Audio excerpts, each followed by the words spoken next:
বরাদ্দ পাই সব আমি ফেসবুকে দিয়ে দিই। এই প্রথম ইন দ্য হিস্ট্রি। আমার এমপি সাহেবের বেতন কত আপনারা জানতেন আগে? না। এই যে আমি যে 1,72,000 বেতন পাই মাসে, এটা আপনারা প্রথম জানছেন? আমার এলাকায় 50 বছরের ইতিহাসে কোন এমপি বলেন নাই যে ঈদের সময় যে জননেত্রী শেখ হাসিনা যে কিছু উপহার পাঠান, শাড়ি।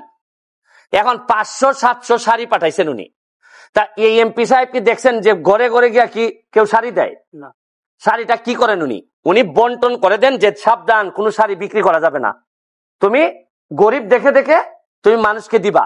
এখন আমার যারা বন্টন করছেন এর মধ্যে একজন প্রতিনিধি, উনি আমার বন্ধুর বউ উনি গরিব বিবেচনায় দিয়ে দিচ্ছেন। এখন আমার বন্ধুর অবস্থা কি জানেন? 95 আমি মেট্রিক দিছি। যারাই 95 দিছে এরাই কয় বন্ধু কই আমার জড়াই ধরে। আমি কি না করতে পারবো? ভাই তুমি আমার বন্ধু না, আমি ফুটবল খেলি। ওই যে উনি একজন আছে 95, উনি যদি জড়াই ধরে বলে আমার বন্ধু, তা আপনারা তো রিপোর্ট করবেন যে একজন বন্ধুর সাথে দেখা। কিন্তু বন্ধু আর এমন ভাবে সাংবাদিকরা রিপোর্ট করে যে ব্যারিস্টার সুমন বন্ধুর বউকে শাড়ি দিলেন, বোঝা যায় বন্ধুর বউর সাথে আমার সম্পর্ক। মানে রিপোর্টের ভিতরটা উপরটা এরকম না, রিপোর্টের উপর ফেসবুক রিপোর্টের উপরে প্রথমে রিপোর্টটা হয়েছে প্রথম আলোতে। আর প্রথম আলোর মতো পত্রিকা করার পরেই সবাই একটু মজা পাইছে, কারণ প্রথম আলোর তো একটা আস্থার জায়গা আছে। কিন্তু প্রথম আলো যে নিচে নামতে নামতে শাড়ি পর্যন্ত খোলা শুরু করছে, এটা তো আর আমরা জানতাম না। তো আমি এটা তো বলছি যে ভাই আপনি একজন এমপি বা সরকারি কর্মকর্তার বিরুদ্ধে অভিযোগ আনবেন যে আপনি কি সরকারি মাল বিক্রি করে দিচ্ছেন কিনা। এখন আমারে বলা হয়েছে গরিবদেরকে দেওয়ার জন্য। এখন আমি যদি বিবেচনা করি যে আপনি মনে হয় গরিব ভাই, তা আমার বন্ধু উনি যিনি দাবি করলেন উনি করলেন কি, বললেন যে না আমি গরিব না, আমি আরেকজন গরিবকে শাড়ি দিয়ে দিছি। এই হচ্ছে গিয়ে ফ্যাক্ট। কিন্তু উনি ফেসবুকে এত সুন্দর করে লিখেছেন, এইখানের মধ্যে যদি উনি আমার বন্ধু হইতেন তাহলে উনি গরিবের শাড়ি উনার কাছে আসছে, উনি শাড়ি দিয়ে দিচ্ছেন গরিবদের গণ। আর শুনেন, হাজার হাজার কোটি যাচ্ছে, বিক্রি হয়ে যাচ্ছে, কেউ কিছু বলছে না। আর ব্যারিস্টার সুমন 2টা শাড়ি, এত শাড়ির মধ্যে 2টা শাড়ি তার বন্ধুর বউ পেয়ে গেছে। এটা কত মজার নিউজ। আমি এগুলার জন্য প্রস্তুত, কারণ আমি এক ধরনের সাংবাদিকই তো আপনাদের মতো। সুতরাং আপনাদের চাই চরিত্র সম্পর্কে বা আপনারা আমার চরিত্র সম্পর্কে ভালো জানেন। আর আমি শুনেন 2টা জিনিস আমি কনফার্ম করে রাখছি।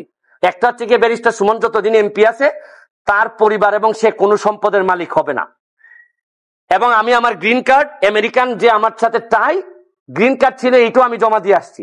এবং আমি কথা দিছি 9.5 লাখ টাকা নিয়ে আমি এবার নির্বাচন করছি। আগামীবার যদি নির্বাচন করার খায়স আমার থাকে, যদিও যে অবস্থা প্রথম 3 মাসে আমার 12 কেজি ওজন কমছে, আমার মনে হয় না আমি শেষ পর্যন্ত টিকতে পারবো কিনা 5 বছর। তা আবারও যদি খায়স হয় তো ওই 9.5 লাখ টাকা নিয়েই আমি যাদেরকে অবদান রাখবো, এরা আমার জন্য বিনা পয়সায় কাজ করে আমারে যদি জিতাবে। আর এমপি হিসাবে আপনি মনে রাখেন, সুবিধা যদি না নেন তাহলে যে ভাই কত অসুবিধা, আপনি আধা পাগল হয়ে যাবেন। 7.5 লাখ মানুষ প্রতিদিন আপনার ঘাড়ের উপর শ্বাস ফেলে। আমার গত পরশুদিন ঘূর্ণিঝড় হয়েছে, ঘূর্ণিঝড়ে আমার ঘর টিন উড়ে গেছে প্রায় 400 থেকে 500 মানুষের। আর আমার দায়িত্ব ধৈর্য দেওয়া হয়েছে 47 বান টিন। মানে আমি 47 জন মানুষকে 1 বান করে টিন দিতে পারবো। যারা টিন পায় নাই তারা আমার 14 গোষ্ঠী তুই লাগালাগালি করতেছে, এই মেয়ে তোমারে ভোট দিছি মিয়া, তুমি একটা টিন দিতে পারো না। এখন আমি টিন যদি সরকারের বাইরে গিয়ে দিতে হয় তাহলে কিছু চুরি করতে হয়। আর আমি হাইকোর্টের অ্যাডভোকেট হিসেবে যা ইনকাম করি তা আমার পরিবার এবং আমার এলাকার জন্যই।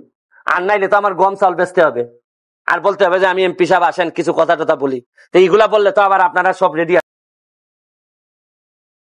কথা টথা বলি তো এইগুলা বললে তো আবার আপনারা সব রেডি।